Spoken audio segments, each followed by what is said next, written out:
नमस्कार दोस्तों, स्वागत है आपका इस प्रेरणादायक ऑडियो बुक में जो ली लाउंड्स की विश्व प्रसिद्ध किताब how to talk to anyone यानी हर किसी से बात करने की कला पर आधारित है। ये किताब सिर्फ बातचीत के बारे में नहीं है, ये एक ऐसा रास्ता है जो आपको आत्मविश्वास, रिश्तों की गहराई और सामाजिक सफलता की ओर ले जाता है। आज हम इस किताब के सभी प्रमुख सबक को विस्तार से जानेंगे जो आपके संवाद को न सिर्फ प्रभावशाली बनाएंगे बल्कि आपके जीवन में एक नई ऊर्जा और उत्साह भी लाएंगे। तो अपने दिल और दिमाग को खोलिए, गहरी सांस लीजिए और चलिए इस सफ़र पर निकलते हैं जहां हम सीखेंगे कि कैसे हर किसी से बिना डर, बिना झिझक और पूरे जोश के साथ बात की जाए। सबसे पहले आइए बात करते हैं उस पहले प्रभाव की जो हम किसी पर छोड़ते हैं। ली लाउंड्स कहती हैं कि किसी भी मुलाकात के पहले 7 सेकंड आपके बारे में बहुत कुछ कह जाते हैं। इसे वो फर्स्ट इम्प्रेशन का जादू कहती हैं। आपकी मुस्कान, आपकी नज़रें और आपका आत्मविश्वास इस छोटे से समय में सामने वाले के दिमाग में अपनी छवि बना लेते हैं। लाउंड्स हमें सिखाती हैं कि एक ख़ास तरह की मुस्कान, जिसे वो फ्लाइंग स्माइल कहती हैं, आपकी बातचीत को तुरंत प्रभावशाली बना सकती है। ये वो मुस्कान नहीं जो तुरंत चेहरे पर आ जाए और चली जाए। ये एक धीमी, गहरी और दिल से निकलने वाली मुस्कान है जो सामने वाले को यह एहसास दिलाती है कि आप उनकी मौजूदगी से वाकई खुश हैं। कल्पना कीजिए आप एक कॉकटेल पार्टी में हैं, कोई आपसे मिलने आता है, आप उनकी ओर देखते हैं, धीरे धीरे अपने चेहरे पर एक गर्मजोशी भरी मुस्कान लाते हैं और उनकी आंखों में देखकर बात शुरू करते हैं। ये छोटा सा कदम न सिर्फ आपके आत्मविश्वास को दर्शाता है बल्कि सामने वाले को भी आपके साथ सहज महसूस कराता है। आज से जब भी आप किसी से मिलें, इस फ्लाइंग स्माइल को आजमाइए। ये आपकी पहली छाप को इतना मजबूत बनाएगा कि लोग आपको बार बार याद रखेंगे। अब बात करते हैं आँखों के संपर्क की। लाउंड्स कहती है कि आँखें आपकी आत्मा का आईना होती हैं। जब आप किसी से बात करते हैं तो उनकी आँखों में देखना न भूलें, लेकिन यहाँ एक ख़ास तकनीक है जिसे वो स्टिकी आइज़ कहती हैं। इसका मतलब है कि आप बात कर रहे हों तो अपनी नज़रों को सामने वाले पर टिकाए रखें, भले ही वो अपनी बात ख़त्म कर चुका हो। ये तकनीक सामने वाले को ये एहसास दिलाती है कि आप उनकी बात को गहराई से सुन रहे हैं। लेकिन सावधान, ये नज़रें घूरने वाली नहीं होनी चाहिए। ये एक नरम, सौम्य और सच्ची नज़र होनी चाहिए जो ये कहे, मैं तुम्हारी बात को महत्व देता हूँ। उदाहरण के लिए, अगर कोई आपसे कहता है, मैंने हाल ही में एक नई जॉब शुरू की है, तो आप तुरंत जवाब देने की बजाय उनकी आंखों में देखें, एक पल रुकें और फिर कहें, वाह, ये तो शानदार है। कैसा है नया अनुभव? ये एक छोटी सी आदत आपकी बातचीत को और गहरी और अर्थपूर्ण बनाएगी। आज से हर बातचीत में इस स्टिकी आइज तकनीक को अपनाइए और देखिए कैसे लोग आपकी ओर आकर्षित होने लगते हैं। ली लाउंड्स हमें यह भी सिखाती हैं कि आपकी बॉडी लैंग्वेज आपकी बातों से कहीं ज़्यादा बोलती है। वह इसे पोस्चर पावर कहती हैं। आपका शरीर जिस तरह से खड़ा है, जिस तरह से आप हाव भाव दिखाते हैं, वो आपके आत्मविश्वास और रुचि को दर्शाता है। उदाहरण के लिए, अगर आप किसी से बात करते वक्त अपनी बाहें बंद रखते हैं या बार बार अपनी नज़रें इधर उधर घुमाते हैं, तो यह संदेश देता है कि आप असहज हैं या बातचीत में रुचि नहीं ले रहे हैं। इसके बजाय लाउंड्स सुझाव देती हैं कि आपको अपने कंधों को सीधा रखना चाहिए, अपने शरीर को सामने वाले की ओर थोड़ा झुकाना चाहिए और अपने हाव भाव को खुला और स्वागत करने वाला रखना चाहिए। वह इसे बिग विनर पोस्चर कहती हैं। कल्पना कीजिए आप एक बिजनेस मीटिंग में हैं। अगर आप सीधे बैठते हैं, सामने वाले की ओर थोड़ा झुकते हैं और उनकी बातों पर ध्यान से सिर हिलाते हैं तो यह न सिर्फ आपको आत्मविश्वास से भरा हुआ दिखाता है, बल्कि सामने वाले को भी यह एहसास दिलाता है कि आप उनकी बातों को गंभीरता से ले रहे हैं। आज से अपनी बॉडी लैंग्वेज पर ध्यान दें। सीधे खड़े हों, खुलकर बात करें और दुनिया को दिखाएं कि आप हर बातचीत के लिए तैयार हैं। एक और महत्वपूर्ण सबक है लिमिटेड लिसनिंग से बचना। कई बार हम बातचीत में इतने व्यस्त हो जाते हैं कि सामने वाला जो कह रहा होता है उसे ठीक से नहीं सुनते। लाउंड्स इसे प्रीमेच्योर प्लानिंग कहती हैं, यानी हम सामने वाले की बात पूरी होने से पहले ही अपने जवाब की योजना बनाने लगते हैं। इसके बजाय वह हमें इंटेंट लिसनिंग की सलाह देती हैं।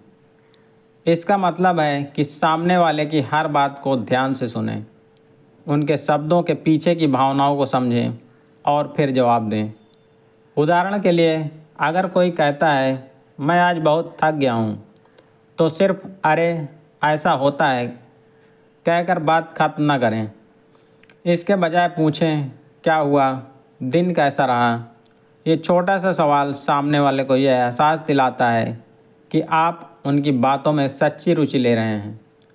इस तकनीक को अपनाने के लिए अगली बार जब कोई आपसे कुछ कहे तो एक पल रुकें, उनकी बात को पूरी तरह समझें और फिर जवाब दें। ये आपकी बातचीत को और सार्थक और गहरी बनाएगा। ली लाउंड्स की एक और शानदार तकनीक है पैरटिंग। ये तकनीक इतनी आसान है कि आप इसे तुरंत आजमा सकते हैं। जब कोई आपसे कुछ कहे तो उनके आखिरी कुछ शब्दों को हल्के से दोहराएं, लेकिन सवाल के रूप में। उदाहरण के लिए, अगर कोई कहता है मैं इस वीकेंड गोवा जा रहा हूँ, तो आप कह सकते हैं गोवा जा रहे हो। ये छोटा सा सवाल न सिर्फ बातचीत को आगे बढ़ाता है, बल्कि सामने वाले को यह भी दिखाता है कि आप उनकी बात को गंभीरता से सुन रहे हैं। यह तकनीक ख़ास तौर पर तब काम आती है जब आप नहीं जानते कि बातचीत को कैसे आगे बढ़ाना है। इसे आजमाइए और देखिए कैसे लोग आपकी बातों में ज़्यादा रुचि लेने लगते हैं।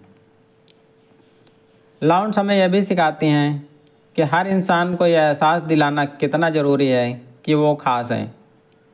वह इसे मेकिंग पीपल फील स्पेशल कहती हैं।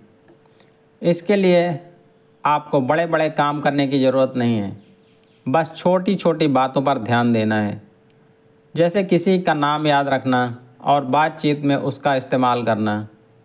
लाउंड्स कहती हैं कि किसी का नाम सुनना हर इंसान को अच्छा लगता है। उदाहरण के लिए, अगर आप किसी से कहते हैं राहुल तुमने जो बात कही वह वाकई दिलचस्प है, तो ये छोटा सा इशारा राहुल को यह एहसास दिलाता है कि आप उनकी बात को महत्व देते हैं। इसके अलावा उनकी किसी खास उपलब्धि की तारीफ़ करना भी इस तकनीक का हिस्सा है।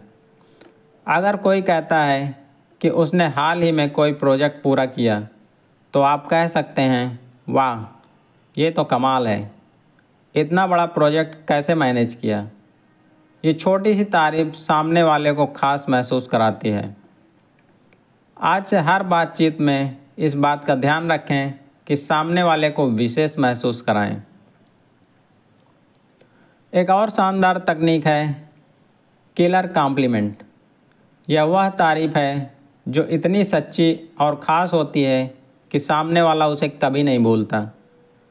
लेकिन लाउंड्स सावधान करती हैं कि यह तारीफ वास्तविक और विशिष्ट होनी चाहिए। उदाहरण के लिए, अगर कोई अच्छा प्रेजेंटेशन देता है तो यह ना कहें कि अच्छा था, इसके बजाय कहें तुमने जिस तरह से डेटा को इतने आसान और रोचक तरीके से समझाया वह वाकई काबिले तारीफ़ है। ये तारीफ़ न सिर्फ सामने वाले को खुश करती है, बल्कि यह भी दिखाती है कि आपने उनकी मेहनत को गौर से देखा। इस तकनीक को अपने जीवन में शामिल कीजिए और देखिए कैसे लोग आपकी तारीफ़ों को याद रखने लगते हैं। लाउंड्स हमें हास्य की शक्ति के बारे में भी बताती हैं। वो कहती हैं कि अगर आप किसी को हंसा सकते हो तो आप उनका दिल जीत सकते हैं, लेकिन हास्य का इस्तेमाल सोच समझकर करना चाहिए। ये ऐसा होना चाहिए जो सामने वाले को सहज लगे, न कि असहज। उदाहरण के लिए, अगर आप किसी मीटिंग में हैं और माहौल थोड़ा गंभीर हो गया है तो आप कह सकते हैं, लगता है हमें कॉफ़ी की ज़रूरत है, ताकि ये मीटिंग और जिंदा दिल हो जाए। ये छोटी सी टिप्पणी माहौल को हल्का कर देती है और लोगों को आपके साथ सहज महसूस होता है। लेकिन याद रखें, हास्य ऐसा हो जो सभी के लिए स्वीकार्य हो और किसी को ठेस न पहुंचाए। अब बात करते हैं उस स्थिति की जब आप किसी अनजान व्यक्ति से बात शुरू करना चाहते हैं। लाउंड्स इसे ब्रेकिंग द आइस कहती हैं। इसके लिए उनकी एक आसान तकनीक है जिसे वो who, what, when, where and why कहती हैं। इसका मतलब है कि आप कोई भी सवाल पूछ सकते हैं जो इन 5 शब्दों से शुरू हों। उदाहरण के लिए, अगर आप किसी पार्टी में हैं तो आप किसी से पूछ सकते हैं, आप यहाँ कैसे आए, या आपको इस इवेंट के बारे में कैसे पता चला। ये सवाल इतने स्वाभाविक हैं कि सामने वाला बिना किसी हिचक के जवाब देगा। ये तकनीक न सिर्फ बातचीत शुरू करने में मदद करती है, बल्कि सामने वाले को यह भी दिखाती है कि आप उनकी कहानी में रुचि ले रहे हैं। इसे आजमाइए और देखिए कैसे आप किसी भी अनजान व्यक्ति के साथ आसानी से बात शुरू कर सकते हैं। लाउंड्स हमें यह भी सिखाती हैं कि बातचीत में सही सवाल पूछना कितना ज़रूरी है। वह इसे पावर क्वेश्चंस कहती हैं, यानी ऐसे सवाल जो सामने वाले को अपनी कहानी साझा करने का मौका दें।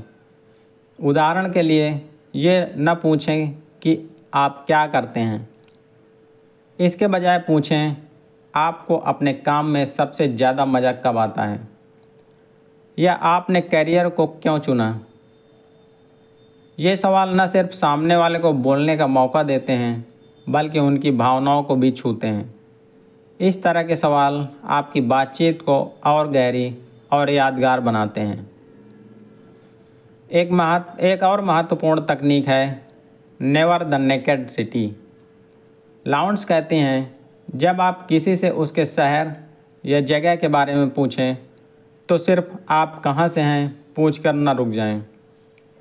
इसके बजाय उस जगह के बारे में कुछ खास पूछें। उदाहरण के लिए, अगर कोई कहता है कि वह दिल्ली से है तो आप कह सकते हैं, दिल्ली में तुम्हारा सबसे पसंदीदा हैंग आउट स्पॉट कौन सा है। ये सवाल न सिर्फ बातचीत को आगे बढ़ाता है, बल्कि सामने वाले को यह भी दिखाता है कि आप उनकी दुनिया में रुचि ले रहे हैं। लाउंड्स हमें यह भी सिखाती हैं कि बातचीत में सामने वाले की रुचियों को समझना कितना ज़रूरी है।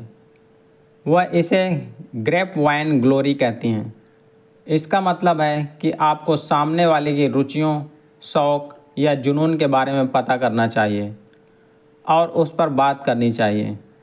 उदाहरण के लिए, अगर आपको पता चलता है कि सामने वाला ट्रैवलिंग का शौकीन है तो आप पूछ सकते हैं, तुम्हारा अब तक का सबसे यादगार ट्रिप कौन सा रहा है। ये सवाल न सिर्फ बातचीत को रोचक बनाता है, बल्कि सामने वाले को भी यह दिखाता है कि आप उनकी रुचियों को महत्व देते हैं। अंत में लाउंड्स हमें यह सिखाती हैं कि बातचीत एक कला है जिसे सीखने में समय और अभ्यास लगता है। लेकिन अगर आप इन छोटी छोटी तकनीकों को अपने जीवन में शामिल करते हैं, जैसे flying smile, sticky eyes, parroting, killer compliments और पावर क्वेश्चंस, तो आप न सिर्फ एक बेहतर संवादक बनेंगे, बल्कि लोगों के बीच अपनी एक खास जगह भी बना पाएंगे। ये किताब हमें यह सिखाती है कि हर इंसान में कुछ खास होता है और अगर हम सही तरीके से बात करें तो हम उस खासियत के सामने ला सकते हैं। दोस्तों, ये ऑडियो बुक आपके लिए एक नई शुरुआत हो सकती है। इन तकनीकों को आजमाइए, हर मुलाकात में आत्मविश्वास लाइए, हर बातचीत में गहराई लाइए और हर इंसान को यह एहसास दिलाइए कि वो आपके लिए महत्वपूर्ण है। अगर आपको यह ऑडियो बुक पसंद आई हो तो इसे लाइक करें, अपने दोस्तों और परिवार के साथ शेयर करें और हमारे चैनल को सब्सक्राइब करना ना भूलें। अगर आपका समर्थन हमें और बेहतर कंटेंट लाने के लिए प्रेरित करता है तो चलिए इस सफ़र को जारी रखें और हर किसी से बात करने की कला को और बेहतर बनाएं। धन्यवाद। जय हिंद।